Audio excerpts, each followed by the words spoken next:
Panama papers অর্থ কেলেঙ্কারির নথিতে উঠে এলো অভিযুক্ত আরও 9 বাংলাদেশির নাম।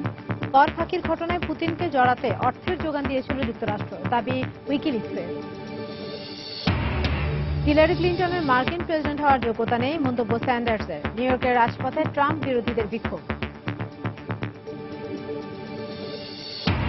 চুক্তি অনুযায়ী অভিবাসীদের গ্রিস থেকে তুরস্কে পাঠানোর প্রক্রিয়া আরও ত্বরান্বিত করার ঘোষণা ইইউ। ইউরোপ সীমান্ত খুলে দেওয়ার দাবিতে শরণার্থীদের বিক্ষোভ। এবং আলেপ্পো পুনর্দখলে রুশ বিমান হামলার সহায়তায় সরকারি বাহিনীর অভিযান শুরু। আল নুসরা ফ্রন্টের হামলায় কুর্দি যোদ্ধাসহ নিহত 29।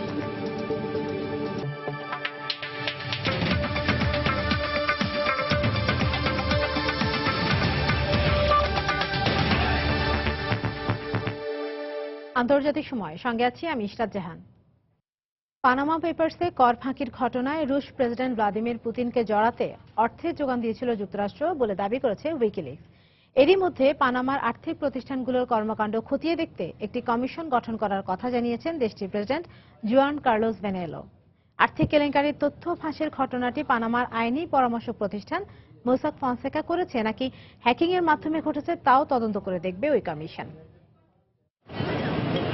পানামা পেপারসের অর্থ কেলেঙ্কারির তথ্য ফাঁসের পর বিশ্ব নেতাদের কেউ কেউ যখন তীব্র চাপের মুখে, ঠিক সে সময় বুধবার পানামার আইনি পরামর্শক প্রতিষ্ঠান মোসাক ফনসেকা দাবি করেছেন এটি তাদের নিজেদের কাজ নয়, বরং তথ্য হ্যাক করে করা হয়েছে।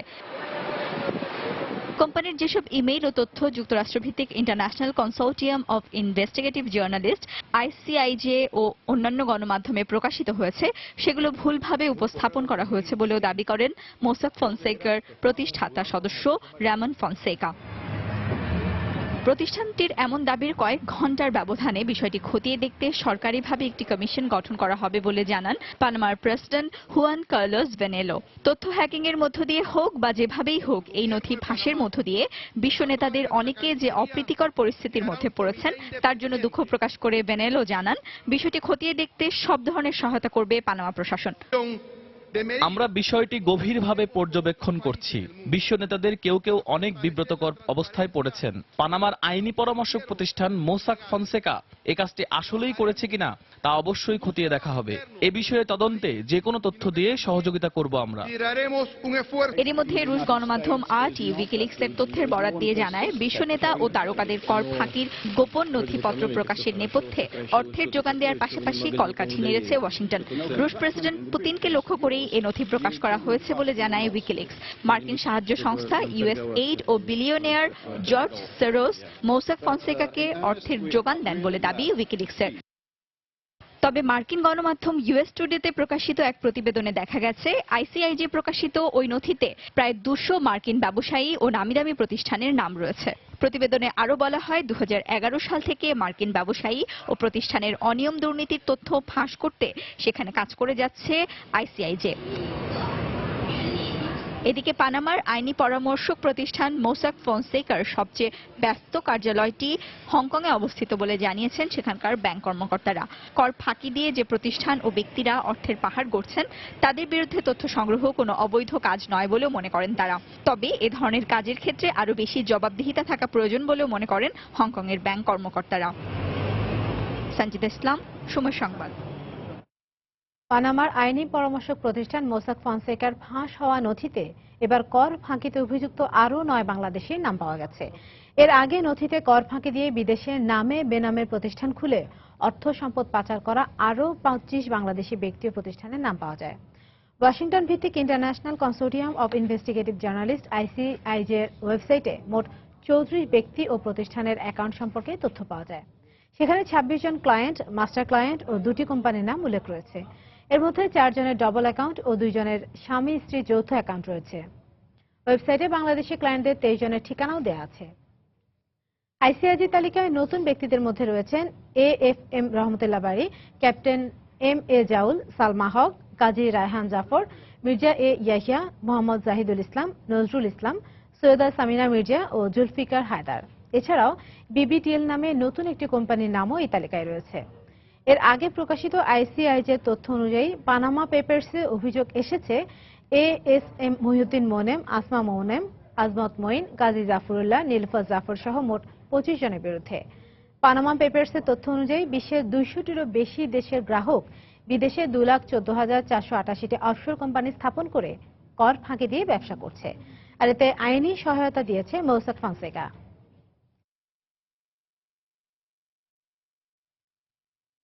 পানামা কেলেঙ্কারির ঘটনায় আইসল্যান্ডের প্রধানমন্ত্রী সিগমুন্ডুর ডেভিড গুনলকসনের পদত্যাগের পর তার স্থলাভিষিক্ত হলেন কৃষিমন্ত্রী সিগদুর ইনগি জোহানসন। বুধবার তাকে নতুন এই দায়িত্ব দেয় দেশটির পার্লামেন্ট। গুনলকসনের পদত্যাগের পরদিনই তাকে নির্বাচিত করা হলো। প্রধানমন্ত্রী দায়িত্ব গ্রহণের পর দেশের রাজনীতিতে স্থিতিশীলতা ফিরিয়ে আনার আশা ব্যক্ত করেন জোহানসন। বর্তমান সরকারের বিরুদ্ধে অনাস্থা ভোট দিয়ে নির্বাচন আয়োজনের চেষ্টা করছে বিরোধী দল, যা আইসল্যান্ডের রাজনৈতিক পরিস্থিতিতে বড় ধরনের পরিবর্তন আনতে পারে। যুক্তরাষ্ট্রের ফেডারেল ব্যাংকের রিজার্ভ থেকে বাংলাদেশ ব্যাংকের টাকা হাতিয়ে নেওয়ার ঘটনায় চীনা হ্যাকারদের জড়িত থাকার অভিযোগ নাকচ করেছে বেইজিং। জোরালো প্রমাণ ছাড়া ধারণার উপর ভিত্তি করে এমন বক্তব্য দায়িত্বহীনতার পরিচয় বলে মন্তব্য করেছেন চীনা পররাষ্ট্র মন্ত্রণালয়ের মুখপাত্র লু ক্যাং। বুধবার দেশটির নিয়মিত সংবাদ সম্মেলনে সাংবাদিকদের প্রশ্নের উত্তরে তিনি একথা বলেন। সাইবার হামলা ও হ্যাকিং এর বিরুদ্ধে চীনের অবস্থান সুসংহত বলেও জানান লু ক্যাং। এ সপ্তাহে ফিলিপিন্সে এক শুনানিতে বাংলাদেশ ব্যাংকের টাকা চুরির ঘটনায় চীনা হ্যাকাররা জড়িত থাকতে পারে বলে অভিযোগ তোলা হয়।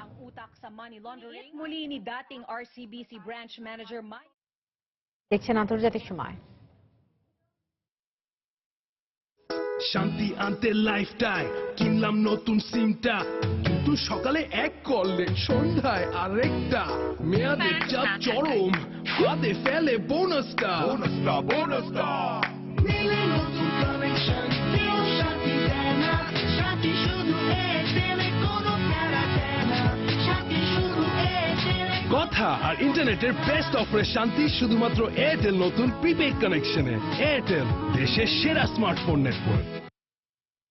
হিলারি ক্লিন্টনের যুক্তরাষ্ট্রের প্রেসিডেন্ট হওয়ার যোগ্যতা নেই বলে মন্তব্য করেছেন মার্কিন প্রেসিডেন্ট নির্বাচনে ডেমোক্র্যাট দলীয় মনোনয়ন প্রত্যাশী বার্নি স্যান্ডার্স। এ বক্তব্যের প্রতিক্রিয়ায় হিলারি বলেন, ভোট পেটে স্যান্ডার্স নানা প্রতিশ্রুতি দিলেও এর কোনোটাই বাস্তবায়নের ক্ষমতা তার নেই। এদিকে প্রেসিডেন্ট নির্বাচনের প্রার্থী বাছাই পর্বে উইসকনসিন অঙ্গরাজ্যের প্রাইমারিতে জয়ের পর রিপাবলিকান দলীয় টেড ক্রুজ নিউ ইয়র্কেও জয়ের আশা প্রকাশ করেন। তবে তার প্রতিপক্ষ ট্রাম্প বলেন, নিউ ইয়র্কবাসী কখনোই ক্রুজকে ভোট দেবে না। এদিকে নিউ ইয়র্কের রাস্তায় ট্রাম্প বিরোধী বিক্ষোভ করেছে মার্কিনীরা। নিউ ইয়র্কে প্রেসিডেন্ট প্রার্থী বাছাই নির্বাচনকে সামনে রেখে বুধবার বেথপেইজে প্রচারণায় নামে রিপাবলিকান মনোনয়ন প্রত্যাশী ডোনাল্ড ট্রাম্পের সমর্থকরা। এর কিছুক্ষণ পরই কয়েকশো ট্রাম্প বিরোধী পাল্টা বিক্ষোভ মিছিল করে। তারা ট্রাম্পের বিতর্কিত কিছু বক্তব্যের তীব্র সমালোচনা করেন। ট্রাম্পের মতো বর্ণবাদী ও সংকীর্ণ মনের মানুষ যুক্তরাষ্ট্রের প্রেসিডেন্ট হতে পারবেন না। একটি ধর্মীয় সম্প্রদায়কে চাপে ফেলতে সে উঠে পড়ে লেগেছে। তাদের সন্ত্রাসী বলতেও দ্বিধা করছেন না। একদিন পেনসিলভানিয়ার ফিলাডেলফিয়ায় নির্বাচনী প্রচারণায় গিয়ে ডেমোক্রেটিক মনোনয়ন প্রত্যাশী বার্নি স্যান্ডার্স হিলারি ক্লিন্টনকে আক্রমণ করে বলেন, তার প্রেসিডেন্ট হওয়ার মতো কোনো যোগ্যতা নেই। পররাষ্ট্রমন্ত্রী থাকাকালীন হিলারির বেশ কয়েকটি নীতির কঠোর সমালোচনা করেন স্যান্ডার্স। যোগ্যতা না থাকার কারণে হিলারিকে একের পর এক পরাজয় বরণ করতে হচ্ছে। যোগ্য হলে তিনি ইরাকের বিরুদ্ধে যুদ্ধে নামার প্রতি সমর্থন দিতেন না, বিতর্কিত বাণিজ্য চুক্তিতে সই করে বেকারের সংখ্যা বাড়াতেন না। হিলারি ধনকুবেরদের কর ফাঁকি দেওয়ার সব রাস্তা খুলে দিয়েছিলেন। স্যান্ডার্সের এমন বক্তব্য ভিত্তিহীন উল্লেখ করে পাল্টা আক্রমণ করেন হিলারি। একই শহরে মার্কিন শ্রমিক ফেডারেশন AFL-CIO এর সম্মেলনে তিনি বলেন, স্যান্ডার্স কেবল প্রতিশ্রুতি দিয়ে চলছেন, যার কোনোটাই তিনি বাস্তবায়ন করতে পারবেন না। যুক্তরাষ্ট্রের উন্নয়নে আমার এবং স্যান্ডার্সের পরিকল্পনার আকাশ পাতাল ফারাক রয়েছে। মধ্যবিত্তদের উন্নয়নের লক্ষ্যে আমার অবস্থান পরিষ্কার, কিন্তু স্যান্ডার্স লক্ষ্যে পৌঁছানো দূরে থাক গুরুত্বপূর্ণ বেশ কয়েকটি ক্ষেত্রে এখন পর্যন্ত কোনো পরিকল্পনাই করেননি তিনি। উইসকনসিন অঙ্গরাজ্যে রিপাবলিকান দলের প্রেসিডেন্ট প্রার্থী বাছাই নির্বাচনে প্রতিপক্ষ ডোনাল্ড ট্রাম্পকে পরাজিত করার পর নিউ ইয়র্কে জয়ের আশা করছেন টেড ক্রুজ। উইসকনসিনের ফলাফল ট্রাম্পের জন্য বড় ধরনের ধাক্কা বলেও উল্লেখ করেন তিনি। ট্রাম্প নিজেকে ছাড়া আর কাউকে সম্মান দিয়ে কথা বলতে জানেন না। কাজের কথা না বলে অযথা চেঁচামেচি করেন, কটু মন্তব্য করেন। তার ফলাফল এই পরাজয়। বেথপেইজে প্রচারণা চালাতে গিয়ে ডোনাল্ড ট্রাম্প বলেন, ক্রুজ কখনোই নিউ ইয়র্কে জয় পাবে না। ক্রুজ ক্ষমতায় এলে নিউ ইয়র্কবাসী বঞ্চনার শিকার হবে বলেও জানান ট্রাম্প। সঞ্জনা চৌধুরী, সময় সংবাদ। আন্তর্জাতিক সময় আরো দেখবেন। মানহানি মামলা থেকে জামিন পেলেন কেজরিওয়াল। দিল্লির আদালত চত্বরে AAP বিজেপি সমর্থকদের সংঘর্ষ, বেশ কয়েকজন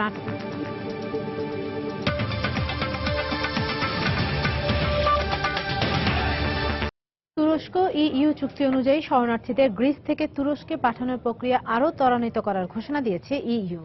এদিকে এখনও এজিয়ান সাগর পাড়ি দিয়ে শরণার্থীদের গ্রিসে প্রবেশ অব্যাহত থাকায় অস্ট্রিয়া বলছে ইইউর উচিত গ্রিসকে আরও বেশি সাহায্য করা।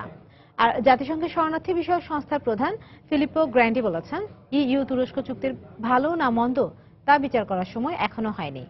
এদিকে ইউরোপের সীমান্ত খুলে দেওয়ার দাবিতে বুধবার বিক্ষোভ করেছেন গ্রিসের ইদোমেইনি সীমান্তে আটকে পড়া কয়েকশো শরণার্থী। গ্রিসের লেসবস দ্বীপে বুধবার এক পাকিস্তানি অভিবাসী একটি বিদ্যুতের খুঁটির উপর উঠে আত্মহত্যার চেষ্টা করে। দীর্ঘক্ষণের চেষ্টায় পুলিশ তাকে খুঁটি থেকে নামিয়ে আনে। একই রকম ক্ষোভ আর হতাশা দেখা গেছে ইদোমেনি সীমান্তে। ইউরোপ সীমান্ত খুলে দেওয়ার দাবিতে গেল কয়েকদিনের মতো বুধবারও বিক্ষোভ করে ইদোমেনির অভিবাসী কেন্দ্রগুলোতে আটকে পড়া শরণার্থীরা। এখানে আমরা আর কতদিন অপেক্ষা করব? এর কোনো সমাধান হবে কিনা তাও জানতে পারছি না। হয় সীমান্ত খুলে দিন, নয়তো আমাদের থাকার ব্যবস্থা করুন। এই অবস্থায় বুধবার এথেন্সের কাছাকাছি একটি শরণার্থী শিবির পরিদর্শন করে এই সংকট মোকাবেলায় গ্রিসকে ইইউর আরও সহায়তা দেওয়া উচিত বলে মন্তব্য করেন অস্ট্রিয়ার প্রতিরক্ষা মন্ত্রী হ্যান্স পিটার দোস্কোজিল। ইউরোপের প্রবেশদ্বার হওয়ায় শরণার্থীদের ধকল পুরোটাই গ্রিসকে নিতে হচ্ছে। তাদের একার পক্ষে সীমান্ত রক্ষা কোনোভাবেই সম্ভব নয়। এই সংকট মোকাবেলায় ইউরোপীয় ইউনিয়নকে অবশ্যই সবার কাছে গ্রহণযোগ্য এমন একটি চুক্তি করতে হবে। ইইউ তুরস্ক চুক্তির আওতায় শরণার্থীদের গ্রিস থেকে তুরস্কে পাঠানো শুরু হলেও এ নিয়ে সমালোচনায় মুখর শরণার্থী ও মানবাধিকার বিষয়ক সংস্থাগুলো। এই চুক্তি ব্যর্থ হচ্ছে বলে মন্তব্য করেছেন অনেকে। তবে চুক্তিটির ভালো মন্দ নিয়ে কথা বলার সময় এখনো হয়নি বলে মন্তব্য করেছেন ইউএনএইচসিআর এর প্রধান। সম্প্রতি যে সংকট তৈরি হয়েছে তাতে শরণার্থী সমস্যা সমাধানে ইউরোপের দেশগুলোর মধ্যে আরও সহযোগিতা ও ঐক্য প্রয়োজন। ইউরোপ কত শরণার্থীকে আশ্রয় দিতে পারবে তারও একটি পরিসংখ্যান বের করতে হবে। আমার মনে হয় তুরস্কের সঙ্গে চুক্তির আগে আরো আলোচনা দরকার ছিল। এমন সংকটের মধ্যেও থেমে নেই শরণার্থীদের ইউরোপে প্রবেশের চেষ্টা। বুধবার তুরস্ক থেকে গ্রিস অভিমুখে যাত্রা করা শরণার্থীবাহী কয়েকটি নৌকা ফিরিয়ে দেয় তুরস্কের উপকূলরক্ষীরা। আন্তর্জাতিক অভিবাসন সংস্থার তথ্য মতে 2016 সালের শুরু থেকে 4 এপ্রিল পর্যন্ত প্রায় 1.5 লাখ শরণার্থী বা অভিবাসন প্রত্যাশী ইউরোপের বিভিন্ন দেশে যাওয়ার আশায় গ্রিসে পৌঁছায়। এ সময় এজিয়ান সাগর পাড়ি দিয়ে তুরস্ক থেকে গ্রিস যাওয়ার পথে অন্তত 350 জনের মৃত্যু হয়। তানজিম মুনিয়া, সময় সংবাদ। সিরিয়ার দ্বিতীয় বৃহত্তম নগরী আলেপ্পো পুনর্দখলের জন্য রুশ বিমান হামলার সহায়তায় অভিযান শুরু করেছে সরকারি বাহিনী। সিরীয় সেনাদের এই অভিযানের সময় আল কায়েদা সমর্থিত আল নুসরা ফ্রন্টের হামলায় আলেপ্পোতে কুর্দি যোদ্ধাসহ নিহত হয়েছে 29 জন। একই এলাকায় মার্কিন যুদ্ধবিমানগুলো হামলা চালিয়েছে বলে জানায় পেন্টাগন। এদিকে রুশ প্রতিরক্ষা দপ্তর জানায় সদ্য আইএস মুক্ত পালমিরায় পুঁতে রাখা স্থল মাইন সহ 1500 বিস্ফোরক বস্তু উদ্ধার অথবা নিষ্ক্রিয় করেছে রুশ সেনা সদস্যরা। সিরিয়ার হোমসের আয়াত ঘাঁটি লক্ষ্য করে বোমাবর্ষণ করতে দেখা যায় কয়েকটি রুশ K-52 হেলিকপ্টারকে। সিরিয়ার পালমিরা ও আল কারিয়াতাইনের মধ্যবর্তী এলাকায় গেল কয়েক মাস ধরে অভিযান চালিয়ে আসা রুশ অত্যাধুনিক এই যুদ্ধ বিমানগুলোর আইএস বিরোধী অভিযানের ভিডিও প্রথমবারের মতো প্রকাশ করা হলো। এমন রুশ হামলার সহযোগিতায় গেল সোমবার আল কারিয়াতাইনের নিয়ন্ত্রণ নেয় সিরীয় বাহিনী। এসব এলাকায় স্বাভাবিক অবস্থা ফিরিয়ে আনার জন্য তাদের সহায়তা করছে রুশ সেনা সদস্যরা। গেল 27 মার্চ আইএস এর হাত থেকে পালমিরা উদ্ধারের পর সেখানে পুঁতে রাখা মাইন নিষ্ক্রিয়করণের কাজ করছে আমাদের সেনারা। এখন পর্যন্ত পেতে রাখা মাইন সহ প্রায় 1500 বিস্ফোরক বস্তু সাফল্যের সঙ্গে নিষ্ক্রিয় অথবা উদ্ধারের কাজ করেছে তারা। সাফল্যের ধারাবাহিকতায় রুশ বিমান হামলার সহায়তায় সিরিয়ার দ্বিতীয় বৃহৎ প্রদেশ আলেপ্পোতে বড় ধরনের অভিযান শুরু করেছে সরকারি বাহিনী। এই অবস্থায় আলেপ্পো দখল করে থাকা আল কায়েদা সমর্থিত আল নুসরা ফ্রন্টের জঙ্গিরা বেপরোয়া হত্যাকাণ্ড শুরু করেছে বলে জানায় রুশ প্রতিরক্ষা মন্ত্রণালয়। তাদের হামলায় 11 জন কুর্দি যোদ্ধা সহ নিহত হয় 29 জন। এদিকে রাজধানী দামেস্কের এক বিদ্যুৎ কেন্দ্রে হামলার ছবি প্রকাশ করেছে আইএস। সম্প্রতি সিরিয়ার বিভিন্ন এলাকা থেকে বিতাড়িত হয়ে অনেকটা কোণঠাসা হয়ে পড়া আইএস তাদের উপস্থিতি জানান দিতেই 2-3 দিন আগে ধারণ করা ভিডিওটি প্রকাশ করা হয়ে থাকতে পারে। জাহিদুর রহমান, সময় সংবাদ। ইরাকে জঙ্গি বিরোধী অভিযান জোরদারে সেখানে নতুন করে মার্কিন সামরিক ঘাঁটি স্থাপনের পরিকল্পনা করছে যুক্তরাষ্ট্র। একই সঙ্গে আইএস দমনে দেশটির সামরিক বাহিনীকে প্রশিক্ষণ দিতে আরও সেনা পাঠানো দরকার বলেও জানায় পেন্টাগন। ইরাকে যুক্তরাষ্ট্রের নতুন করে সেনা মোতায়েনের ঘোষণা দেয় কয়েকদিন পরই এমন কথা জানালো মার্কিন সামরিক বাহিনী। এদিকে গত কয়েকদিন ধরে ইরাকের উত্তরাঞ্চলে যৌথ বাহিনীর আইএস বিরোধী অভিযান চললেও বুধবার তা স্থগিত করা হয়। অভিযানে আরও স্থল সেনা প্রয়োজন উল্লেখ করে বাড়তি সদস্য যুদ্ধে যোগ দিলেই আবারও অভিযান শুরু করা হবে বলে জানায় ইরাকি সামরিক বাহিনী। Sensitivities are being handled delicately. The fighters purposely do not include any Iranian-backed Shia militias in this part of the Sunni heartland. মানহানি মামলা থেকে জামিন পেলেন দিল্লির মুখ্যমন্ত্রী অরবিন্দ কেজরিওয়াল।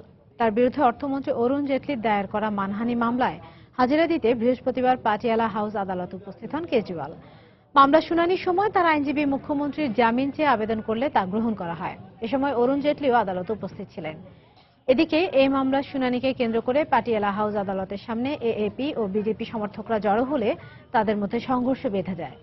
এ সময় পরিস্থিতি নিয়ন্ত্রণে উভয় দলের বেশ কয়েকজনকে আটক করে পুলিশ। গত ডিসেম্বরে কেজরিওয়াল ভারতের কেন্দ্রীয় অর্থমন্ত্রীর বিরুদ্ধে দুর্নীতির অভিযোগ তুললে দিল্লির মুখ্যমন্ত্রী সহ এএপির ৬ নেতার বিরুদ্ধে ১০ কোটি রুপি মানহানির মামলা করেন অরুণ জেটলি।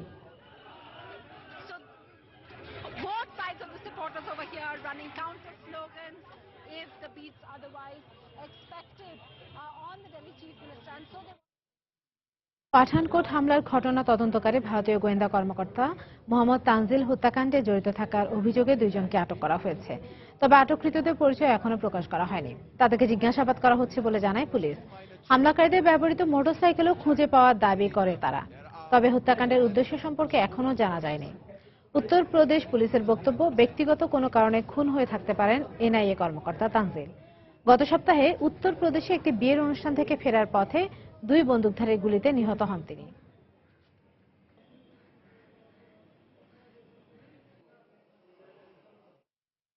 ভারতের জম্মু কাশ্মীরের নিরাপত্তা বাহিনীর সঙ্গে সংঘর্ষে ৩ জঙ্গি নিহত হয়েছে। বৃহস্পতিবার জম্মু কাশ্মীরের শোপিয়ান জেলায় পুলিশ অভিযান চালাতে গেলে তাদের লক্ষ্য করে গুলি ছুড়তে শুরু করে জঙ্গিরা। পরে পুলিশও পাল্টা আক্রমণ করে নিহত হয় ২ জঙ্গি। এর আগে বুধবার একই রাজ্যের কুপারা জেলায় পুলিশের সঙ্গে সংঘর্ষে নিহত হয় আরও ১ জঙ্গি। এ সময় বেশ কিছু আগ্নেয়াস্ত্র উদ্ধার করে পুলিশ। সংঘর্ষের সময় পালিয়ে যাওয়া ৩ জঙ্গিকে গ্রেপ্তার করতে অভিযান অব্যাহত রেখেছে নিরাপত্তা বাহিনী। জম্মু কাশ্মীরের মালিকানা নিয়ে ১৯৪৭ সালের পর থেকে দুবার ভারত ও পাকিস্তানের মধ্যে যুদ্ধ হয়েছে। দুদেশই রাজ্যটির পূর্ণ মালিকানা দাবি করলেও বর্তমানে আংশিকভাবে ভারত ও পাকিস্তান জম্মু কাশ্মীর নিয়ন্ত্রণ করছে।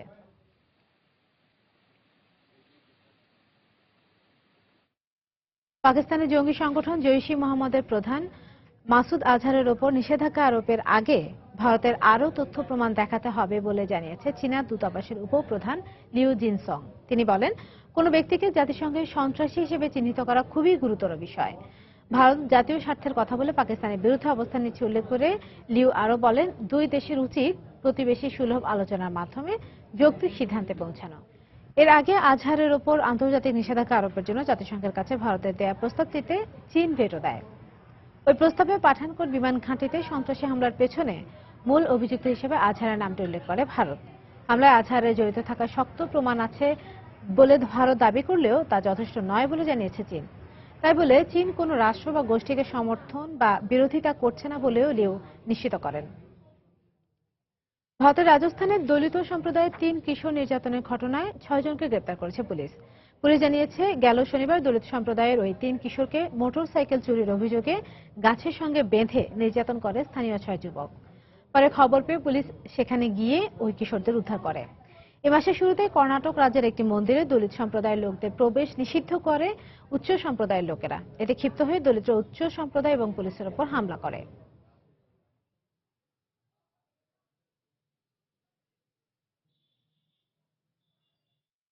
আগামী ১৫ এপ্রিল ভারতের নয়াদিল্লিতে শুরু হতে যাচ্ছে ব্যক্তিগত যান চলাচলের ওপর আরোপিত জোর বিজোর বিধির ২য় পর্ব। তবে এবার নারী চালকদের এই বিধির অন্তর্ভুক্ত করা হয়নি। নয়াদিল্লিতে নারীদের নিরাপত্তা পরিস্থিতি সন্তোষজনক না হওয়ায় মুখ্যমন্ত্রী অরবিন্দ কেজরিওয়াল এই সিদ্ধান্ত নিয়েছেন বলে জানিয়েছেন নয়াদিল্লির পরিবহন মন্ত্রী গোপাল রায়।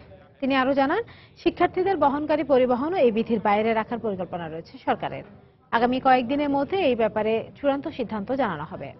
জোর বিধি অনুযায়ী জোর তারিখে জোর নম্বর প্লেটের গাড়ি এবং বিজয় তারিখে বিজয় নম্বর প্লেটের গাড়ি দিল্লি রাস্তায় চলাচল করবে।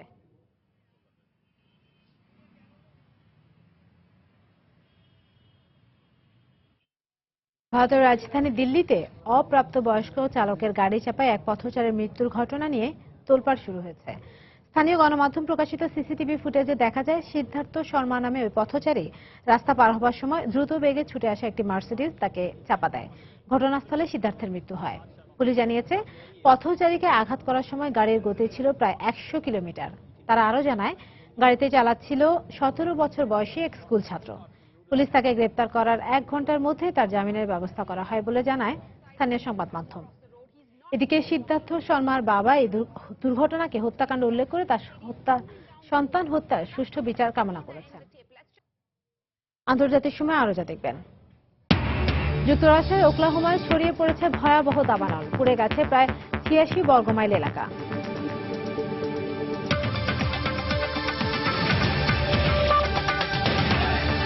লেবানন সীমান্তে নিরাপত্তা জোরদারে প্রাচীর তৈরি করছে ইসরায়েল। রয়টার্স জানায়, ইসরায়েলি সেনারা দেশটির উত্তরে লেবাননের সঙ্গে 50 কিলোমিটার সীমান্ত এলাকায় পাহাড় কেটে এই সীমানা প্রাচীর তৈরি করছে। এর মাধ্যমে ওই অঞ্চলে বসবাস করা ইসরায়েলিদের নিরাপত্তা নিশ্চিত করা সম্ভব হবে বলে মনে করছে ইসরায়েল। এছাড়া উত্তর সীমান্তে অনুপ্রবেশকারীদের ঠেকাতে এই প্রাচীর ভূমিকা রাখবে বলেও জানায় দেশটি। এই প্রাচীর নির্মাণ শুরু হওয়ায় স্থানীয় ইসরায়েলিরা নিরাপদ বোধ করছেন বলে রয়টার্সকে জানান। লেবাননের হিজবুল্লাহকে হুমকি মনে করে থাকে ইসরায়েল। 2006 সালে 34 দিনের ইসরায়েল লেবানন সংঘর্ষে 120 ইসরায়েলি ও 500 লেবাননের নাগরিক প্রাণ হারায়।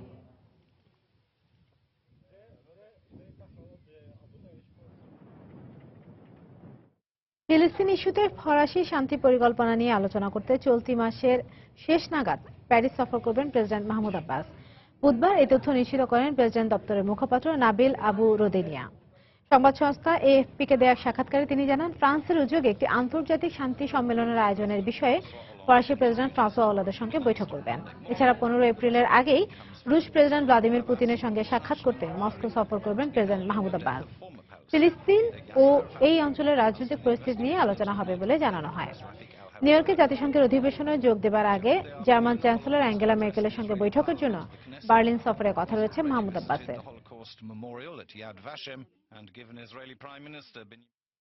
ইয়েমেনের উত্তরাঞ্চলীয় জৌফ প্রদেশের নাকিল আল আকাবায় হাউথি বিদ্রোহীদের হামলায় হাদি বাহিনীর 3 সেনা নিহত হয়েছে। বুধবার হাউথিদের পরিচালিত আল মাসিরা টিভির বরাত দিয়ে এমন কথা জানায় ইরানি গণমাধ্যম প্রেস টিভি। হাউথিদের দাবি, সৌদি জোটের সহায়তায় ওই এলাকাটি দীর্ঘদিন ধরে দখল করে রেখেছিল সরকারি বাহিনী। ওই দিন সরকারি সেনাদের সঙ্গে বিদ্রোহীদের তীব্র লড়াই হয়। একই দিন হাদি সমর্থকদের সঙ্গে সংঘর্ষের পর তাইস প্রদেশে কৌশলগতভাবে গুরুত্বপূর্ণ আল শাবাকা সামরিক ঘাঁটি দখল করে নেয় হাউথিরা। এর একদিন আগে মঙ্গলবার সৌদি আরব সংলগ্ন ইয়েমেনি সীমান্ত এলাকাগুলোতে একতরফা যুদ্ধবিরতির আহ্বান জানায় হাউথিরা। এই আহ্বানের পরও ইয়েমেনের তাইজ, মারিবো ও জৌফ প্রদেশের বিভিন্ন এলাকায় দুপক্ষের মধ্যে সংঘর্ষ চলছে।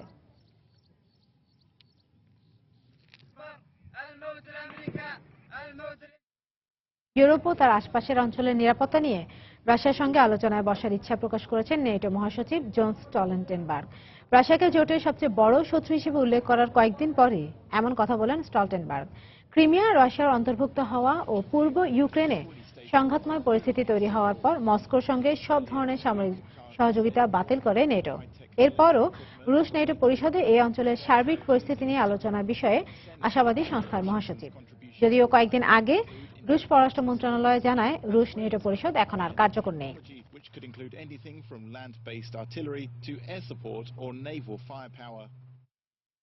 জার্মান টেলিভিশন চ্যানেল ও ইউটিউবে তুরস্কের প্রেসিডেন্ট রিসেপ তাইপ এরদোয়ানকে নিয়ে যে ব্যঙ্গাত্মক ভিডিও সম্প্রচার করা হয়েছে তা সত্যিকার অর্থেই অপমানজনক বলে মন্তব্য করেছেন জার্মান চ্যান্সেলর অ্যাঙ্গেলা ম্যার্কেল।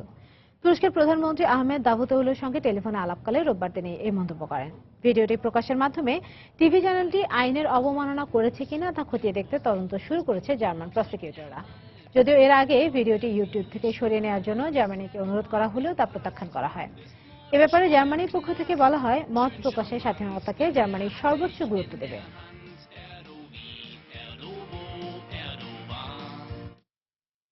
উত্তর কোরিয়ার পরমাণু তৎপরতার হুমকি মোকাবেলায় পরস্পরের সহযোগিতা বাড়াতে আন্তর্জাতিক পরমাণু শক্তি কমিশন IAEA ও দক্ষিণ কোরিয়ার মধ্যে দ্বিপাক্ষিক বার্ষিক উচ্চ পর্যায়ের এক বৈঠক অনুষ্ঠিত হয়েছে। বৃহস্পতিবার রাজধানী সিউলে অনুষ্ঠিত এই বৈঠকে যোগ দেন IAEA এর উপ মহাপরিচালক ও নিরাপত্তা বিভাগের প্রধান তেরো ভার্জনান্তা এবং দক্ষিণ কোরিয়ার উপ পররাষ্ট্রমন্ত্রী চি জং মুন।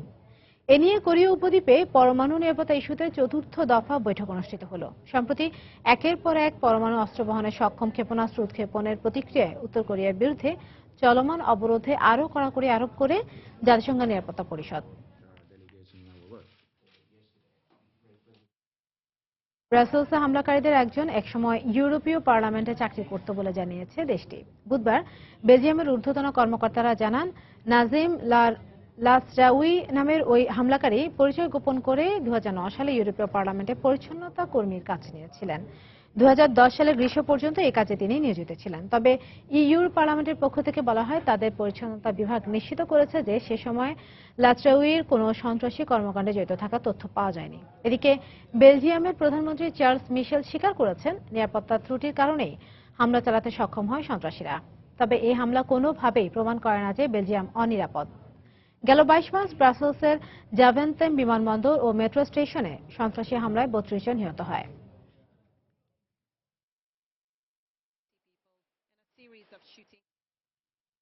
2010 সালে ভার্জিনিয়ায় এক কয়লা খনিতে বিস্ফোরণে 29 শ্রমিকের নিহতের ঘটনায় মেসি এনার্জির প্রধান নির্বাহী ডন ব্ল্যাকেনশিপের 1 বছরের কারাদণ্ড ও $2.5 লাখ মার্কিন জরিমানা করা হয়েছে। এছাড়া সাজার মেয়াদ শেষ হলেও এই ধনাঢ্য কয়লা ব্যবসায়ীকে আরও 1 বছর নজরদারির মধ্যে রাখার আদেশ দেয় মার্কিন ডিস্ট্রিক্ট আদালত। খনি দুর্ঘটনার পর আলামত নষ্ট ও মিথ্যা তথ্য প্রমাণ উপস্থাপনের জন্য এই শাস্তি প্রদান করা হয়। তবে এই অভিযোগ অস্বীকার করে রায়ের বিরুদ্ধে আপিল করা হবে বলে জানায় ব্ল্যাকেনশিপের আইনজীবী। বিপরীতে সাজার মেয়াদ কম হয়েছে এমন অভিযোগ করেছে নিহত শ্রমিকদের স্বজনরা। রায় ঘোষণার পর বুধবার আদালতে বিক্ষোভ করেন তারা।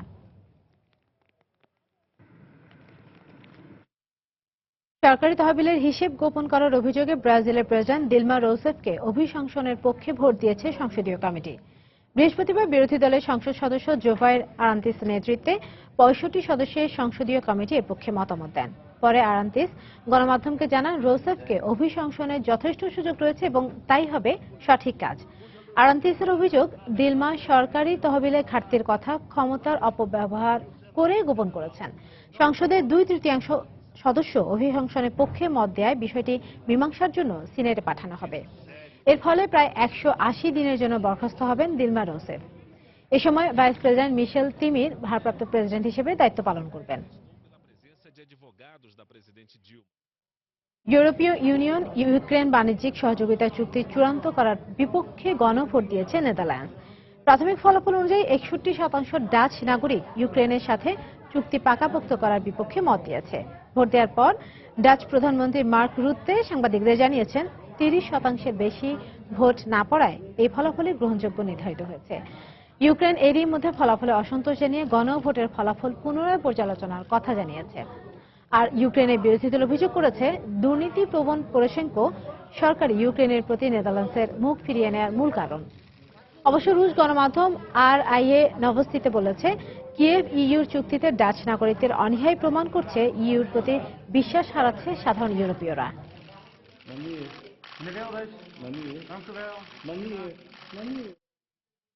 যুক্তরাষ্ট্রের ওকলাহোমা অঙ্গরাজ্যে ভয়াবহ দাবানলে পুড়ে গেছে প্রায় 86 বর্গমাইল এলাকা। বুধবার সেখানে এই দাবানল ছড়িয়ে পড়ে।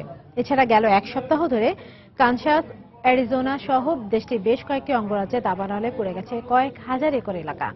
শত শত লোকজনকে তাদের ঘরবাড়ি থেকে নিরাপদ স্থানে সরিয়ে নেওয়া হয়েছে। তবে এই ঘটনায় কারো হতাহতের খবর পাওয়া যায়নি। যুক্তরাষ্ট্রের ফায়ার সার্ভিস কেন্দ্রের তথ্য মতে গেল বছর দেশটিতে 1 কোটি একরেরও বেশি এলাকা দাবানলে পুড়ে যায়।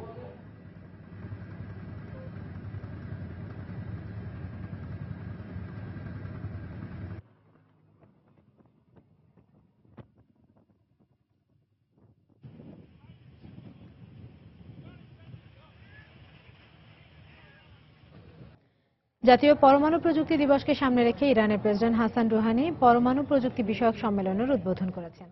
এতে পরমাণু জ্বালানি নিয়ে ইরানের বিগত 10 বছরের অর্জন তুলে ধরা হয়েছে। সম্মেলনে ইরানের পরমাণু বিষয়ক সবশেষ 12টি কার্যক্রমের প্রদর্শন করা হয়। এ সময় প্রেসিডেন্ট রুহানি তার দেশের পরমাণু কার্যক্রমের প্রশংসা করেন। সেই সাথে তিনি জানান, ইরান সবসময় শান্তিপূর্ণ উপায়ে পরমাণু প্রযুক্তি ব্যবহার করবে। এই প্রযুক্তির মাধ্যমে দেশের জ্বালানি এবং বিদ্যুৎ খাতে সমস্যার সমাধান করা হবে বলেও জানিয়েছেন তিনি। এ সময় সম্মেলনে উপস্থিত ইরানের স্বরাষ্ট্রমন্ত্রী হোসেইন আলী আমিরি বলেন, বিশ্বের সবাই এখন বুঝতে পেরেছে ইরান শান্তিপূর্ণ উপায়ে পরমাণু জ্বালানি ব্যবহার করবে এবং এ বিষয়ে ইরানের পূর্ণ অধিকার রয়েছে। বিশ্বে প্রতি 11 জন প্রাপ্তবয়স্কের মধ্যে একজন ডায়াবেটিস আক্রান্ত বলে জানিয়েছে বিশ্ব স্বাস্থ্য সংস্থা WHO। 2014 সালে জরিপে এমন তথ্য উঠে আসে, একে ভয়ঙ্কর সতর্কবার্তা বলে জানিয়েছে সংস্থাটি। 7 এপ্রিল বিশ্ব স্বাস্থ্য দিবস উপলক্ষে সংস্থাটি এই বিষয়ক একটি প্রতিবেদন প্রকাশ করে। সেখানে জানায় 1980 সালে বিশ্বে ডায়াবেটিসে আক্রান্ত রোগী ছিল 10 কোটি 8 লাখ, যা আড়াই দশকের ব্যবধানে 4 গুণ বেড়ে যায়। ডায়াবেটিস জনিত রোগে প্রতি বছর অন্তত 37 লাখ মানুষের অকাল মৃত্যু হয় বলেও প্রতিবেদনে উঠে আসে। নীরব ঘাতক ডায়াবেটিসের ফলে স্ট্রোক, কিডনি জটিলতা, গর্ভকালীন সমস্যা, গ্যাংগ্রিন, এমনকি দৃষ্টিশক্তি চিরতরে নষ্ট হতে পারে। অস্বাভাবিক খাদ্যাভ্যাস ও অসচেতন জীবনযাপনের কারণে বিশ্বে প্রতি 3 জনের একজন স্থূলতায় ভুগছে বলে প্রতিবেদনে উল্লেখ করা হয়। দ্রুত এই রোগের প্রকোপ নিয়ন্ত্রণ করা না গেলে পরিস্থিতি আরও ভয়াবহ রূপ নেবে বলে উদ্বেগ প্রকাশ করেন সংস্থাটির এক কর্মকর্তা। বিশ্বে ঘাতক ব্যাধির মধ্যে 8ম স্থানে রয়েছে ডায়াবেটিস। এই পর্যায়ে আবার জানিয়ে দিচ্ছি আন্তর্জাতিক সময়ের শীর্ষ সংবাদগুলো। পানামা পেপারস অর্থ কেলেঙ্কারির নথিতে উঠে এলো অভিযুক্ত আরও 9 বাংলাদেশির নাম। কর ফাঁকির ঘটনায় পুতিনকে জড়াতে অর্থের যোগান দিয়েছিল যুক্তরাষ্ট্র, দাবি উইকিলিক্সের। হিলারি ক্লিন্টনের মার্কিন প্রেসিডেন্ট হওয়ার যোগ্যতা নেই, মন্তব্য স্যান্ডার্সের। নিউ ইয়র্কের রাজপথে ট্রাম্প বিরোধীদের বিক্ষোভ। চুক্তি অনুযায়ী অভিবাসীদের গ্রিস থেকে তুরস্কে পাঠানোর প্রক্রিয়া আরও ত্বরান্বিত করার ঘোষণা ইইউ। ইউরোপ সীমান্ত খুলে দেওয়ার দাবিতে শরণার্থীদের বিক্ষোভ। এবং আলেপ্পো পুনর্দখলে রুশ বিমান হামলার সহায়তায় সরকারি বাহিনীর অভিযান শুরু। আল নুসরা ফ্রন্টের হামলায় কুর্দি যোদ্ধা সহ নিহত 29। দর্শক, এই ছিল আন্তর্জাতিক সময়। যে কোনো খবর পেতে ভিজিট করুন সময়নিউজ.tv। সঙ্গে থাকুন সময়।